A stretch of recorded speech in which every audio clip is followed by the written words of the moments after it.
Our midterm plate for Computer 423 is entitled Morrocan Lounge, but it's typically a backyard area wherein we're going to convert that existing property into a sort of parang guest house, or we're going to create a pool area with lounge, okay? So here are our dimensions.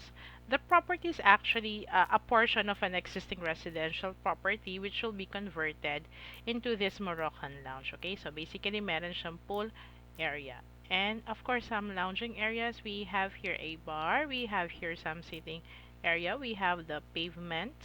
Okay, so all the dimensions are provided. We are uniform. On x-axis we have 15 meters, and then on y-axis we have 17 meters, okay? We will be uniform on the dimensions, but with the design, with the setup of the plan, on the top view, you will be having a varying design, okay? You don't have to copy what's mine. This is just an example. Ulitin ko po, uniform lang po tayo sa measurements, okay? So, let's go with AutoCAD. Let's go to model. First, you have some new layers to set. So the first one will be columns. Again, you will be setting new layers, that is column. That's number 40. Line type is continuous. And your line width is 0.4. Okay? The next one, you will also be creating a new layer for dimension. Color is number 40 also. Okay? And then, line type is continuous. Line weight is 0.09. Maliit lang or manipis lang yung nilalagay na line weight for dimensions because you don't want your drawings to be dominated by dimension lines, okay? Next will be grids. Okay, so for grids, the color is 250, line type is phantom, and line weight is 0.05.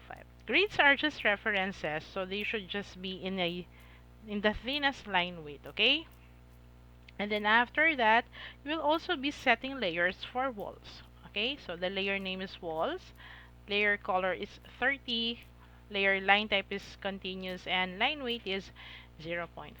Okay, so for that, before I do anything, I'll first set my layer to property line, double clicking it, and then I will be determining the dimensions. Again, it's 15 on x, and that is 17 on y. Okay, so I have to adjust my line type kasi as you can see, they are not reflected. Line type or LTS, and I'll be typing the amount 0.5. Okay, let's try another one, 0.05 and 0.03 para mas okay. This is better. I'll be turning some layers off, okay? So I'll be turning off AR01, AR02, and the dimension itself. Okay? And probably some landscape elements. I-off ko din sila. Okay? So we can see things clearly. That's the purpose of layers. You can actually make some objects in your screen temporarily invisible. Okay? Now, if you want to restore them, for example, to landscape elements, i-on ko lang siya, babalik sila. Okay? You are just making them a little invisible temporarily. Okay? So, again, off ko lang yung landscape elements. We do that kasi bakit? There are really some drafting scenarios wherein you really have to turn off some objects, okay, for them to be invisible. Eto, basically, in-off ko sila para mas maintindihan natin yung pinaka-basics or pinaka-bottom ng pagpaplano natin. Okay, first I'll be creating a rectangle. Again, remember my current layer is property line. So that's at 15, 17. So almost square po yung property natin. Move ko lang siya. Ayan. Okay, then afterwards we have some columns. Ayan. And then of course, pag meron kang columns, you have grids, you have column tags. Okay? So I'll be turning my layer into grids. Okay? And then meron tayong offset dito. Let's check. I believe this is 2 meters. Okay, then this is 2 meters also. Okay, tama. So, offset muna natin to. O, enter. 2, enter. Select this one. Click sa loob. And then afterwards, select this. Lagay natin dito. Ilagay natin siya sa proper layer niya na grids. Okay? And we have to offset this per segment. Kaya lang it's a rectangle. So the best thing to do is to explode it. Okay? So that will be X. Enter. Then select object. So select ko lang to. Enter. Okay, I'll be deleting this, or I'll be pre-selecting this and this one, and press E to erase. Okay, so I'll be selecting this one, click this, and I have to click perpendicular. Okay, para mag-stretch siya. Click ko din dito, perpendicular, and I have to stretch this pataas. Let's check. I believe this one has a stretch distance of 4.5. Okay, so I'll be selecting this one, stretch pataas, that's 4.5, enter. Okay, then I have to offset this one pa kanan. Let's check the distance. So the first one is 3. Hindi, wag na natin ilagay yung tiny amount dun sa may pinakahuling digit. So that's O, enter, 3, enter. Select this and click pa kanan, enter to terminate, and let's check the distance 1 and 2. So that's 5. Okay, O, enter. Distance is 5, enter. So select this one and click dito, enter. And let's check the last one. I believe this is also 3. Okay, so O, enter. Tatanong siya ng distance, 3, enter. Select the object and click pa kanan, enter. Okay. Now you can also select this horizontal grid, click to perpendicular, and stretch natin siya. I believe that's also 4.5, so I'll be clicking that, grip, and drag siya pa kaliwa, type 4.5, enter, and escape. And we have to offset things again, pababa. So let's check the distance. Okay, so that's 3.25, okay? So O, enter. I believe lahat sila 3.25. Just have to check. Okay, tama. Okay, so we have a uniform offset distance for this one. So let's O, enter. 3.25, enter. So select this, select 1, and select ulit. Pwede siya multiple. Click, and then pick 1, 2, and 3. Enter and enter. Of course, you have to quick save from time to time. And then next we have to create the bubbles, okay? So let's check DI. So we have to create a circle which has a radius of 0.5 kasi nag-quadrant to quadrant tayo. So naka-set current naman yung grids. So C, enter, pick anywhere, or maybe you can click 2P. Okay, so click 2P, pick natin dito.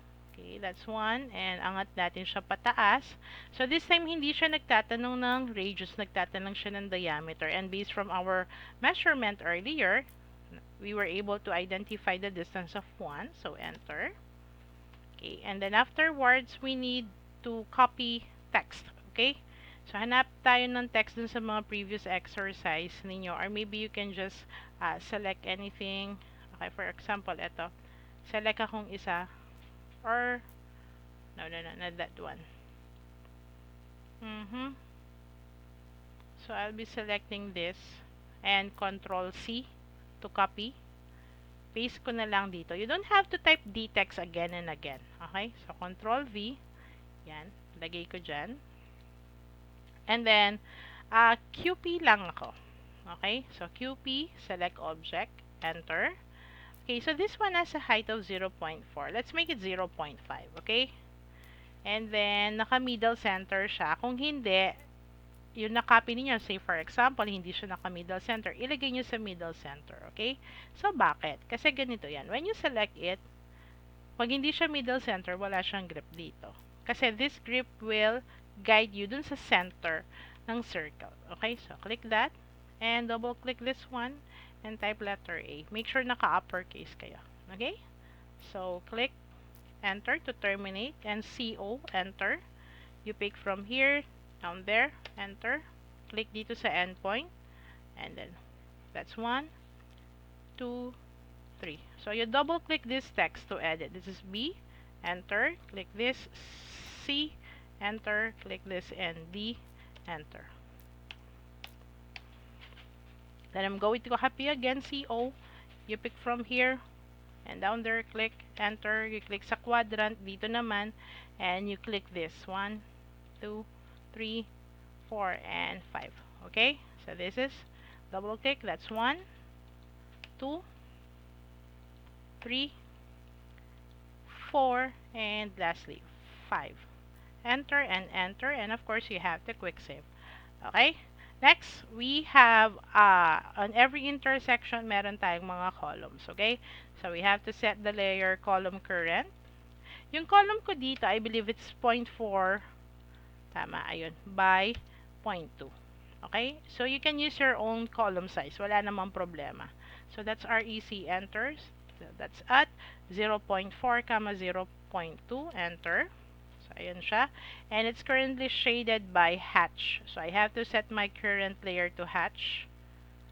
Okay, so I hope you follow. H enter. And then I will be using user define for this. Okay, manipis lang po yung distance ng one element to the another, so let's try 0.05. Enter. I'll be picking here, and I'll be typing 135 for the angle. Yung iba sino-solid color nila, walang problema. Okay, but I prefer my columns hatch. Okay, anyway, I'm not good with this. I want it to be more dense, so lower ko lang or press ko lang to. Yan. Okay, I'm good with that. Then close hatch creation. Now, I need to copy this, but these are already two objects. So, para mabilis yung pag-copy, I'm going to group these two objects. So, that's G, enter. I'll be picking from here, down here, click, enter. Okay? So, ito siya. When I click, selected na siyang pareho kasi ginroup ko siya. Now, you cannot explode any group objects, but you can do that by another command which is called ungroup. Okay? So, ungroup, enter, select this, and yun. Babalik na siya dun sa individual objects niya. Okay? So, I'll just be doing it again. Group or G, select this two or depende dun sa a number of objects mo. So, enter. And I'll be moving this one, M, enter. Be picking here. Meron akong intersection dito. Yan. M. I'm looking for the intersection itself. Or, sige, pwedeng perpendicular. So, ayan yung location ng columns ko. Eto. I have to copy midpoint, midpoint. Okay? CO, enter. Select po natin yung column. And then, pick midpoint. This is how I placed my columns. Okay? CO, enter. Okay, click dito, papunta dito. Now, they have the same number of columns and same locations dun sa baba. So, symmetrical naman po yung ginawa kong plano kasi that's how I plan my projects. Hanggat maaari symmetrical, I am more satisfied with that. But there are some plans wherein, or there are some projects that where hindi ka pwede mag-symmetrical. So, this one's in symmetrical siya. I'll just be doing MI. I'll be picking here. So, make sure na yung apat na columns yung selected. So, select, enter.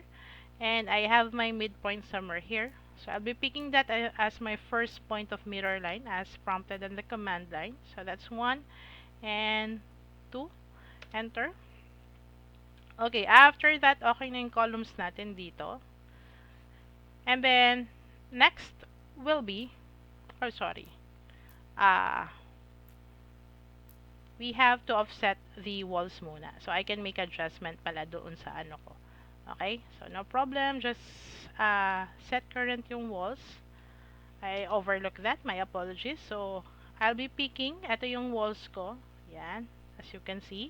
So, I'll be picking dun sa intersection dito or endpoint papunta dito. Okay, and then I'll be offsetting this one. I use 0.15 for my wall thickness. I actually use 5 inches for exterior walls, which is equivalent to 0.125, pero ang ginagawa ko is binubuo ko na siya ng 0.15 or 6 inches kasi may plastering ka pa. Tsaka para pag in-enter ko siya sa command line, mabilis na lang. Okay, anyway, konting discrepancy lang naman from actual. Anyway, since I have to offset that rectangle, magkabilaan because that's how you lay out your walls in actual. Meron kang grid sa gitna, tapos doon ka sa gitna magle-layout or mag-aasinta. Okay, so O, enter. Kalahati ng 0.15 is 0.75, enter. So, you pick this one, click pataas, you select this one, click bababa, enter. Okay? So, burahin ko lang po yun sa gitna. Ito, dito ako nagkamali. Okay? So I'll just have to move this one. Lahat pala. Yan. Even this. Okay? I usually flash my columns sa wall. Okay? Hindi ko siya ginigitna dun sa grids. Fina-flash ko siya. Structural integrity, tinanong ko na po yung civil engineer ko. So, wala naman daw pong problema. Kahit hindi siya naka-center sa grid. Why do I flash my columns sa wall? Okay? You might be wondering. So, I can play a good design sa aking elevation. Hindi kasi ako, or hindi ko na gusto yung nosing sa labas ng structure ko. That's why I don't do the uh, columns that are located on the center of the grid. So I actually have them located this way. Okay? Now afterwards, we're going to copy one of the columns. Okay? So yung sa akin po, ito yung orientation niya. So I have to rotate that one, RO, enter. Select this, enter. You pick anywhere. So click here and type 90, enter. M, enter. Select this one, enter. Click sa midpoint, lagay dito. Okay, actually dito. Okay, sige. Lagay muna natin siya dyan and midpoint perpendicular. Okay, so I'll just be copying this one, enter. So midpoint. Pwede rin siya midpoint or intersection. There you go. Now, once your columns are all set, that's MI, enter. I'll be picking from here, up there, or down there, enter. So, symmetrical ulit ako. Then, it prompts you to select first point of mirror line. So, I'll be picking here and upwards. Click, enter. Okay? Now, if you're going to notice my floor plan, hindi siya actually naka-barricade ng wall talaga. Okay, this is actually a semi-open sort of pavilion or cottage or Moroccan cottage, okay? So what I'm going to do is I will be deleting this or the interior rectangle. Okay, since sabi ko nga semi-open siya, so I'll be doing the hidden lines instead. Okay, so I'll be picking here AR hidden. Okay, so I'll just be creating lines midpoint to midpoint. L enter. Click and click, L enter, click and click, and L enter. I'll be picking here midpoint to perpendicular. Okay, L enter, and up here. Kasi I will be providing Moroccan arches on this elevation. Okay, so pati po yung elevation niya gagawin natin. L enter, midpoint, and hanggang dito. Okay, so L enter. Okay. So, dito pala naka-wall siya. Okay? Kaya hindi ko nilagyan ng hidden. Ma'am, bakit hindi ka na lang nag-straight line diretso? Kasi magi-interfere siya dun sa loob. Although, pwede naman. Wala namang problema yan. But may pagka-OC ako. So, I just have to create lines again and again. Okay. So, there you go. Naka-define na po yung pinaka-interior natin sa loob. Okay? Now, meron tayong walls dito. Yan. So, I'll be turning my layer walls. Okay? So, I'll be enclosing it dun sa column. Although this is 0.20, which is dapat 0.2 lang, or 0.15 lang. But anyway, sige, no problem. And I have a plant box. Okay, so those are 0.60. Oh, enter. 0.60, enter. Yan. And let's check. So, okay. So, I'll be creating a line here. Okay, and F, enter. Select this and that. And just select this and lagay natin dito. Hindi ko muna sila lalagyan ng plants. Okay, later na lang. Kasi I need to make some hatches pa rin. Kasi pag nag-hatch ka tapos meron mga plants, it will take a lot of time or there are times na naghahang po yung program. Okay? So, I'll just leave it there. Doon na tayo sa pool mismo. So, the pool, actually, from here, from this line hanggang doon, that is 0.75. Okay? So, let us explode the line or the rectangle. X, enter. Click this, enter. O, enter. 0.75, enter. So, select this, click paloob. Select this one, click paloob. Okay? So, DI, enter. We pick from here, pababa. So that is 2.45. Okay? O enter, 2.45 enter. So select this, pababa. Okay? So F multiple. So I'll be clicking that and that because I have two sets of corners to clean, kaya nag-multiple option po ako. Okay? Let's check this one. That's 0.75 also. Okay? So O enter, 0.75 enter. So we pick this, click doon. Okay? Now, for this one is a sunken lounge. Meron siya dito, down. Yung arrow nakaturo pababa. In-off ko lang yung layer kaya hindi siya nakasama. So, ibig sabihin, this is the main entrance. So, pagdating mo dito, hindi ka aakyat, pero bababa ka. Kaya down yun nakalagay. I actually have an arrow. We will see that later. Okay? Now, for this one, I believe this is 5. Okay. So, L enter. I'll just be creating a line. One and, or let's start dun sa ano. There you go. Okay. So, gawa muna tayo ng ganoong line. Now, from here, yung line natin, or we should have an offset of 5.85. Okay? So, O enter. 5.85 enter. So, select this upwards. F enter, multiple enter. 1, 2, 3, and 4, and 5 and 6, 7 and 8. Okay? Aha. 1 and 2. Okay? So, eto, nabawasan siya kasi isang buong line kanina. So, just create a line and F enter. Okay. So, there you go. We already have our pull. Now, I'm going to J enter or join. So, I will be selecting this series of line segments. Okay? So, naging siyang isang buong object. Okay? Bakit kaya? I will be using that for the pull itself. I'm going to use ER. Okay, that's external reference. Okay. And then from here, meron na akong sinave na image ng water pool. So, attach image. Okay, niready ko na po siya. Okay, now I have saved this image on the same folder kung saan nakasave yung CAD file ko. Kung saan ko siya i-attach or the host file. Okay? Dapat magkasama yung image na i-extract mo pati yung CAD file mo para hindi siya nawawala. Okay? So, open ko lang. Then, click OK. So, ito siya. I'll be picking dito sa ano. Yan. I'll be picking there, dun sa bandang sulok. Enlarge ko lang siya. Yan. Okay. Lagpas ko lang ng konti dun sa kinreate nating polyline out of join command. So, click. There you go. Okay. Now, I'll be selecting this object. Yan. I'll be selecting our JPEG. And then, meron kayo dito, create clipping boundary. Okay. Now, meron tayo select polyline. So, again, yung mga line segments na ginamitan natin ng join command kanina, nag-create ng polyline yon. So, I'll be clicking that and hanapin ko lang yan. Ito. So, when I click this one, so, the image was cut according to the polyline na sinelect natin. Okay? Sige. So, again, that's quick save. And I'll be closing my XREF para hindi na babawasan yung drawing space ko. Okay?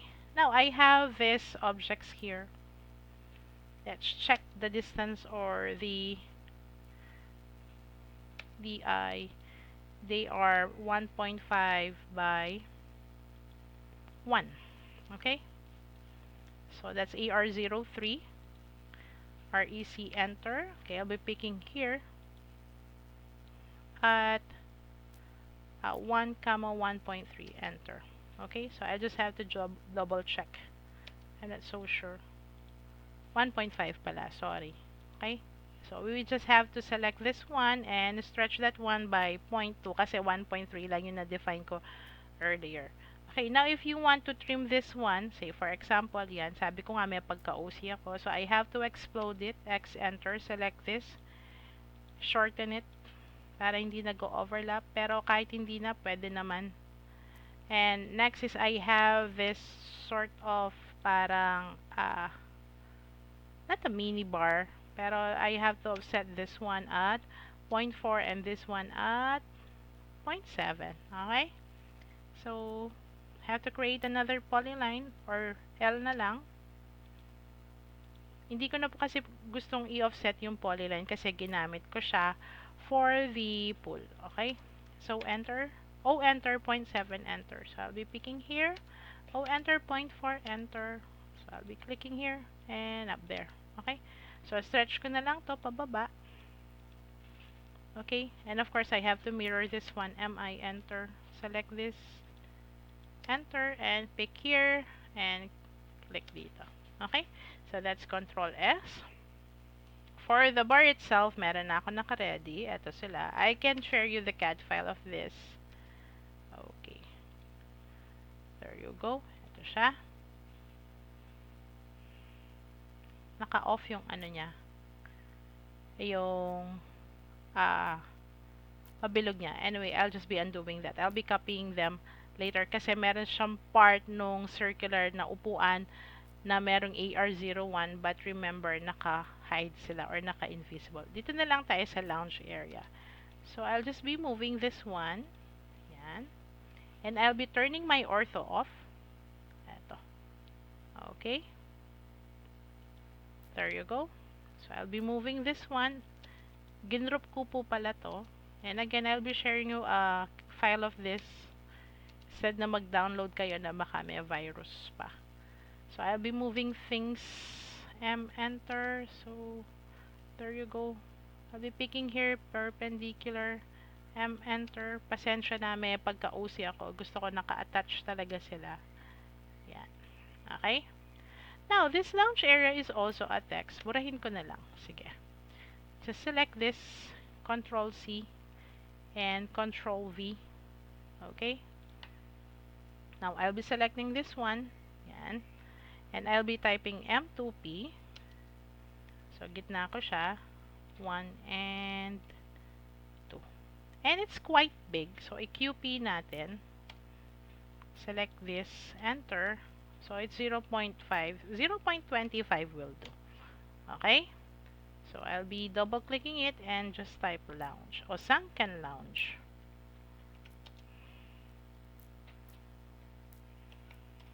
Okay? Tapos, meron siyang bar dito. So, let's just copy this text. Mamaya ko na ika-copy yung stool bars dito. Okay, so double-click, that is bar. Enter. And you can also copy that again later for this kasi meron tayong pababa dito. So, let's try it again. So, from here, may offset tayo ng 0.5 and another 0.5. Okay? So, O, enter, 0.5, enter. Click here and click pababa. So, select ko lang yon. Do the necessary modifications. MA, enter. So, click ko tong ER03 kasi it doesn't have to be too makapal. Offset, enter. Same distance, enter. So, click pababa. Okay? Now, let's create by, okay, meron tayong AR05. Okay, so select natin yon. I'll be typing AR, a rectang at 0.4, 0.4, enter. Okay? So, I'll be clicking this one. Lagay ko doon. Punta dito. Yan. There you go. Okay? And, you can actually move this pababa. Okay? So, you can actually explode this one, X, enter. And, tanggalin natin yan. Okay? So, this is an arrow, or if you want, you can offset it at 0.25 or offset at 0.05. Okay, F, enter, pick this. There you go, L, enter. And just type J to join. Enter. Okay? These objects, pwede silang gamitan ng join. Okay? Pero yung mga ganito, hindi sila pwedeng gamitan. So, you can use a group instead. Okay? Pati yung mga to, hindi sila pwede ng join. So, these are group objects instead. Okay? So, copy ko lang to. And then, click dito. That is DW, for down. Ibig sabihin, it signifies that the elevation will be going down. How many? This is 1, 2, and 3. If that is 0.20 per step, so that's a total of 0.60 meters. Okay? Mamaya ko na ilalagay yung landscape elements because we will be doing the necessary hatch later. Okay? Now, for the lounge area, tapos yun nandito. Okay? Meron silang corresponding na layer. So, si AR01, i-on ko na siya. Okay? There you go. Okay? Ito sila earlier. Ito yung sinasabi ko. Okay? So, let's copy. How many stools do we need? 4. Okay? So, I'll just be moving na lang pala this one. Yan, dito siya. Now, I don't want just to simply copy. Okay? I'll be creating a line. Okay, after creating that line,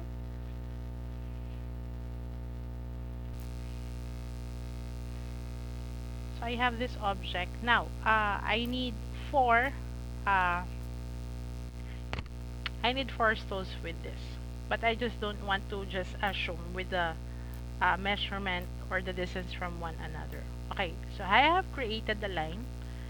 If I need 4 stools, I have to divide this line by 5. Okay, so ganito. Div, enter.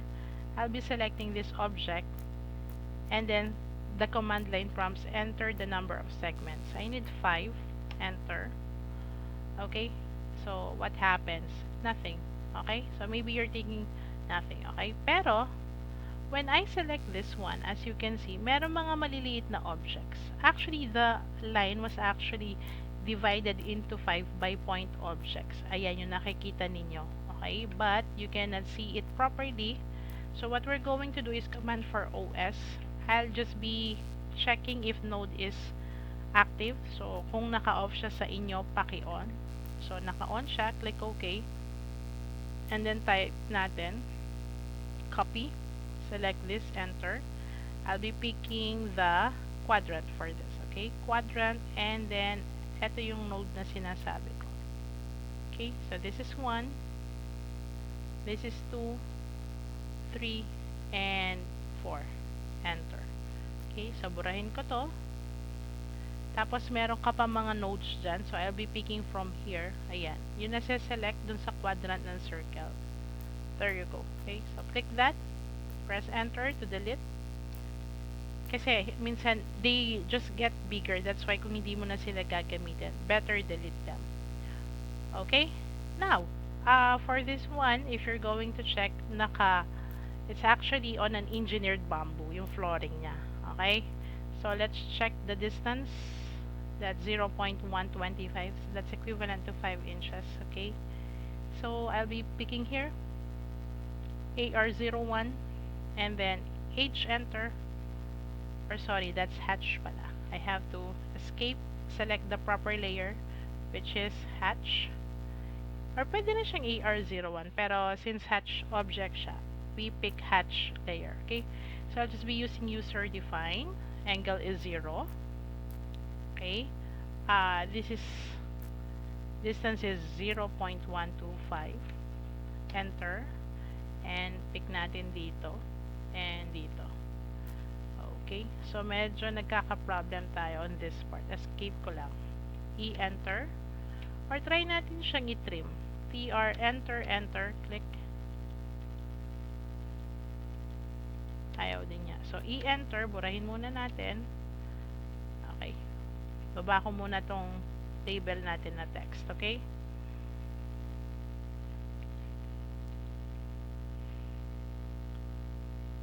And then just move a little. Yan. And then again, that's age, enter. Angle is 0. Spacing is 1, 2, 5. So click ko lang. Careful. And click. Enter.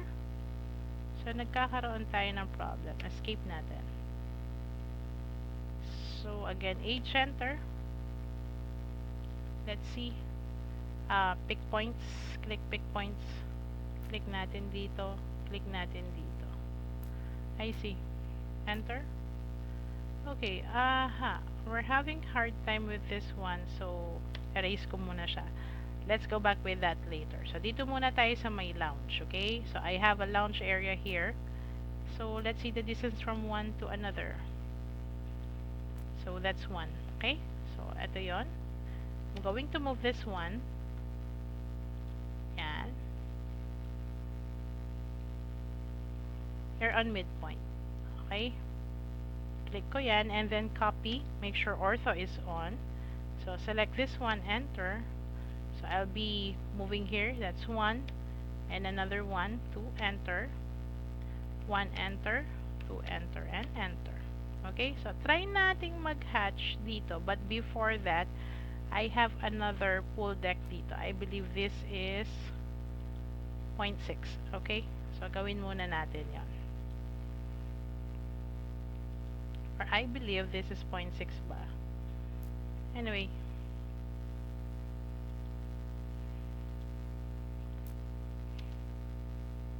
Okay, yes, nasobrahan ako ng ano kanina, offset. So, I'll just be moving 0.6. Click here, drag pababa, 0.6. There you go. So, I'll just be dragging that pababa. And look for walls. L, enter. 0.6, enter, sorry. That's walls. L, enter. Upwards, 0.6, enter. And L, enter. Ba't hindi siya nag-ano? Walls. Okay, sige. Anyway, so I'll just be doing that and switch to viewport or to the proper layer of walls. Burahin ko to. Now, I have series of lines here. So what I did with this one is AR1. Okay? So L, enter. This one has an offset distance of 0.6. So O, enter, type 0.6, enter, select this and click and select. M, enter, click and click and click. Okay? So, and so on. Okay? Hanggang matapos siya. Now, balik tayo dito. Hatch ulit. Okay? H, enter. So, I won't be changing the current setting. So, click ko muna dito. This is 1, 2, 3, 4, and 5. Enter. So, okay na siya. Balikan natin yung isa dito kanina. H, enter. Okay, nagkakaroon talaga ng problem doon. Oh, I see. Eto, meron pala siyang part na bukas. So, we're just going to close that. Okay? Let's repeat the command. H, enter. Click here. And click up there. Enter. Okay na siya. Okay? So, that's it. Meron pala siyang part na naka-open dito. That's why we were encountering the improper hatch that we needed. Okay. So, nakakasa na yung hatch natin. And balik ko na lang tong sunken lounge. Tapos, this one, I have named it as lounge area. Ito, pool deck or pool deck area. Okay?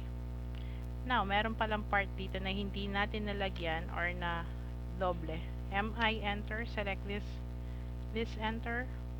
Midpoint to midpoint. Okay? So, we're good to hatch. H, enter. You can be more particular by simply clicking those tiny areas. Wait. Ayun, nagkaka-problem na naman. I just have to check. There might be some areas that are open. H, enter. Click.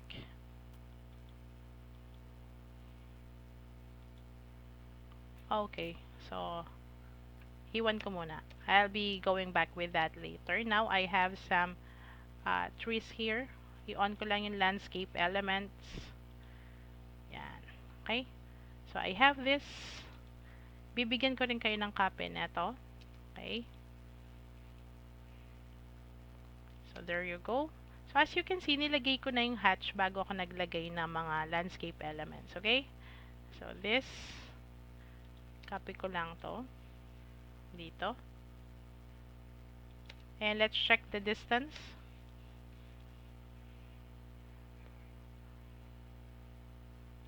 1 and 2. So that's 0.5, okay? So what I'm going to do is to mirror this MI, select this, enter. So you pick from here and kahit i-drag nyo na lang pataas. Click enter. Okay, then copy, enter. I'll be selecting this and this, enter. Be picking sa gitna, that's 0.5, enter. 1. 1, enter. 1.5, enter. 2, enter. 2.5, enter. Until matapos siya. Okay, 3, enter. 3.5, 4. Okay, so quick save.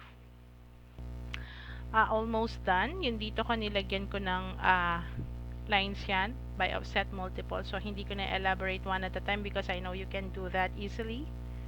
Tapos, meron din siyang hatch, or sorry, mga plants dito. So, we're going to, or you can easily do that also. Okay? So, again, you can just simply copy one. Just Control C. And, pwede kayo mag-Control V dito. Yan. Kaya lang they are too small. So, maybe what we can do, okay, just group this first. Okay, SC, enter. Select this, enter. Pick sa gitna and type 1.3 para lumaki siya ng 30%. Okay, I just have to make sure na walang lalagpas beyond that line kasi mag-hatch ako later. Kasi kunwari may lumagpas na ganito, matagal yung hatching. Okay, so better yet, make sure na wala kayong mga curve and complicated objects dun sa mga areas na magka-hatch kayo. Anyway, let's copy this. This is 0.6. This is 1.2, 1.8, and 2.4. Okay, I'll just move this pakaliwa kasi mag-hatch nga later. And then MI, select this, enter, and pick here. Click and up. Okay, and Control S. So let's try the hatch again. H, enter. 1, 2, 3. Okay, ihuli na natin yung mga tiny spaces. Inuna kasi natin sila, probably ayaw yun. Anyway, enter. So we're good. Okay, almost done. Label na lang each. So you can just copy this, CO, enter. Pick dito. And there you go. Click here. And type lounge area. You can also copy that again. Dito naman sa baba. Or dito, pool deck. Pool deck area. Pwede din. Okay? And then, the last part, yung mga pavements natin. Okay? So, this is the sample pavement. Hindi ko natatapusin yan. So, I'll just be doing the other the other parts. But first, meron tayong pavement dito, which is how many? It's 2.4 by 0.5. Okay? So, I'll just be switching to AR02. Or you can also create another layer for pavement. So, I'll be picking at 2.4, 0.5, enter. I'll be moving it, enter, select, midpoint to midpoint. Okay? Move ko lang siya, enter, select, midpoint, drag pababa, 0.05. And then copy. Select this, enter, midpoint, midpoint, and midpoint. Okay? So, meron siyang konting sobra. Walang problema doon. You can have the grass area. Now, I already have this. Madali lang naman gawin to eh. Okay, this one is 0.5 by 0.5. Okay? So, REC at 0.5, 0.5. Okay? And then, look for AR01. That's PL, enter. 1, 2, 3, 4, and 5. L, enter. 1 and 2. 1 and 2.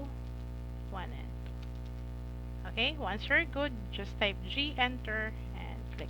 Okay, so let's move this one dito. Sorry.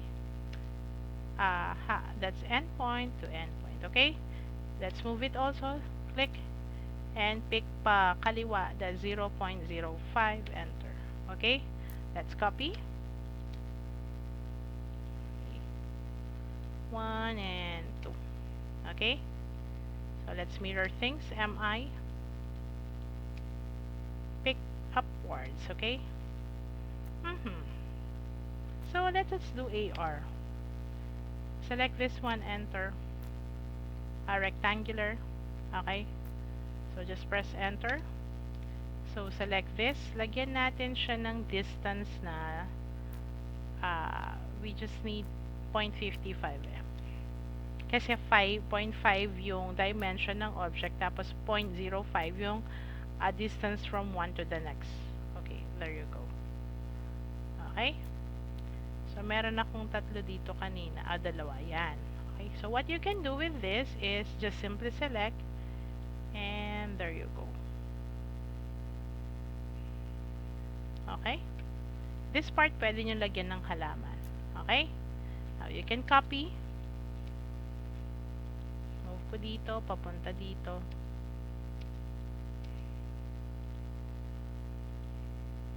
Move ko lang siya ng 0.05. Okay. Reduce the columns. Yan, hanggang dito. Okay, and just drag this one. That's easier to copy. Okay. And MI. So select this one, pick dito, and pick pababa. You can also delete this instead, and MI, select natin to, enter, 1 and 2. Okay, so MI, select this, and this one, and this, enter, and pick from midpoint to there. Okay, so you're good. So you just have to do these lines, or again, depende. You may just want a simple rectangular for your swimming pool, walang problema. Circular naman or curve, pwede, but I'm afraid yung image hindi siya pwedeng ikat ng circular. Dapat something polygonal lang. Okay? So afterwards, yung dimensions niya, I will be having a separate video module for dimension to discuss that. So ito na yung finished product natin. Move ko lang ito. Yan. So this is our project now. So lipat tayo ng layout. I have set mine. So ang ginamit ko dito is short band, naka-portrait. So what you can do is you type CO, enter. Yung ginamit nating viewport for printing your perimeter fence design, you can copy that, pati yung text. Okay, enter, and pick dito sa may kanan, i-click, and then palitan natin yung double click the text to change the content. That's COM423 midterm plate, enter, click this, change the title to Morrocan Lounge, or try natin Morrocan Summer Lounge. Okay, and then for the scale, I have tried this one, and the best suited scale is 1:150. Enter, and of course quick save. Zoom out. Okay, double click inside, hanapin po yung output ninyo. So dito yung sa atin. Yan. So again, that's a enter, 1/150 XP, enter. Okay, so gitna ko lang siya. Yan. Double click palabas. You can zoom a little. Yung palang nakikita nyo mga grids sa background, yan. That is just F7. Okay, you can turn them on and off anytime by F7. I don't use grids, so I usually turn them off. Anyway, I'm good. So again, Z enter, 1/150 XP, enter, and double click outside. Okay, so you can select this viewport, right click, display lock, naka-no siya. If you want to click yes, walang problema, para pag accidentally kapag naggalaw niyo yung viewport, safe na yung display niya at saka yung scale niya. Okay, so double click outwards, and that's it. Control S. So again, I will be having a separate module or a separate discussion for the dimension object. Okay, so again, that's Control C or Control S, and again, you have to convert this one into PDF. PDF po yung sasubmit natin sa Google Classroom. Okay, if you have some questions, you can raise them anytime so I can make things clear to you. Thank you.